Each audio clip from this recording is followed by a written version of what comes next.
અહીંયા પધારેલા sir, DPO sir, વિમલજી, ડીપી મેમ્બર અને મારા વડીલો, યુવાઓ, મિત્રો અને ઉપસ્થિત પંચાયતના તમામ સભ્યો, આજ મસાડ ગામ માટે ખૂબ જ પવિત્ર અને આનંદનો દિવસ છે. જલ ઉત્સવ નિમિત્તે આપણે સૌ આપણી જીવો દોરી સમાન આ નદીના કિનારે ભેગા થયા છે. મિત્રો, નદી એ માત્ર હેતુ પાણી નથી, પણ આપણી સંસ્કૃતિ ઓળખાણ છે. જેમ આપણી માતા આપણું પાલન પોષણ કરે છે, તેમ આ નદી સદીઓથી આપણા ખેતરોને લીલાછમ રાખે છે અને પશુ પક્ષીઓને તરસ છીપાવે છે. પરંતુ વિકાસની દોડમાં આપણે કયાક નદીને ભૂલી ગયા છે. નદી નો આભાર માનવો, નદીનો પ્રદૂષણ સંકલ્પ લેવો.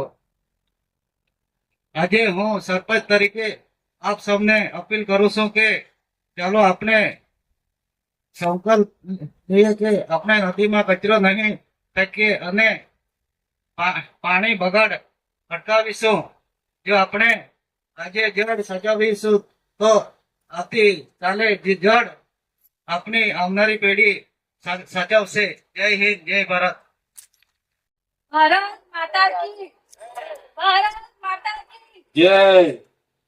મસાડ પંચાયતમાં જલ મહોત્સવ નિમિત્તે પધારેલા Shri Dadra Nagar હવેલીના president gimbal સરજી, DPO સરજી, મસાડ પંચાયતના સરપંચશ્રી, બોર્ડ મેમ્બર, મંત્રી મેડમ, સ્ટાફ અને ગામના વડીલો, ભાઈઓ અને બહેનો નું હું હાર્દિક સ્વાગત કરું છું. ટીચર્સનું પણ હું હાર્દિક સ્વાગત કરું છું.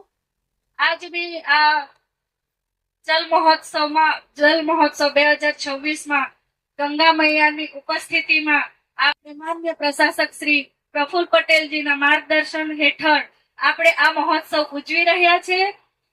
જળ એ જીવન છે. જળ એ કુદરત તરફથી મળેલી અનમોલ ભેટ છે. જળ એ જીવન છે. પાણી આ ધરતી પરના મનુષ્ય સહિત તમામ જીવો માટે અમૃત સમાન છે. પાણી એ જીવનનું મૂળ છે. આપણે દરરોજ પાણીનો ઉપયોગ કરીએ છીએ, પણ આપણે તેની કિંમત જાણીએ છીએ. પાણી એ એક અમૂલ્ય સંપત્તિ છે. પાણીનો બચાવ કરવો ખૂબ જ જરૂરી છે. એ દરેક નાગરિકની ફરજ બને. જળ એ જીવન છે, જેથી પાણી અને વાણી ખૂબ જ વિચારીને ઉપયોગ કરવો જોઈએ. સમગ્ર માનવ જીવનમાં માનવજાત અને પ્રાણીઓ માટે પાણી જીવનનો આધાર છે. કારણોવશ વરસાદનું પ્રમાણ સતત ઘટતું જાય છે. ચોમાસામાં ખૂબ પાણીનો ઉનાળામાં પાણીની તંગી લાગે છે. આજે માનવી પાણીનો આડેધડ ઉપયોગ કરી રહ્યો છે. ભવિષ્ય માટે ખૂબ ચિંતાજનક વિષય બને છે. તમામને વિનંતી કરું છું, આપણે પાણી બચાવીશું તો પાણી આપણને બચાવશે. મને 2 શબ્દ બોલવાનો તમે મોકો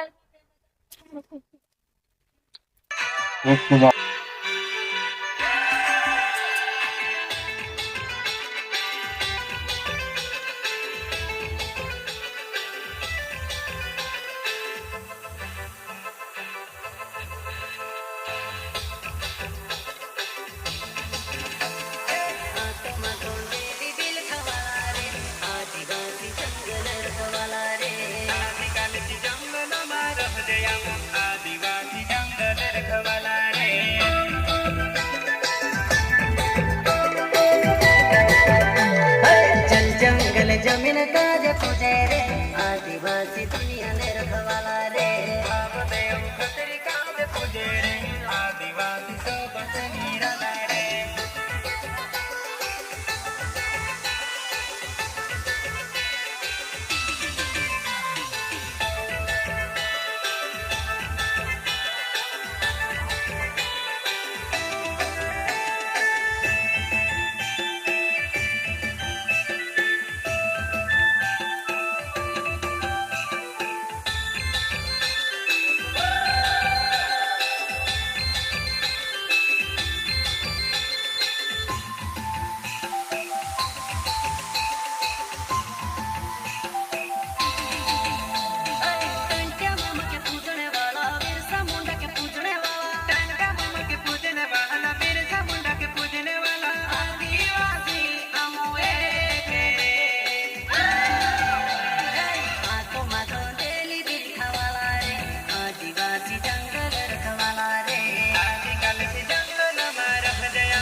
ખૂબ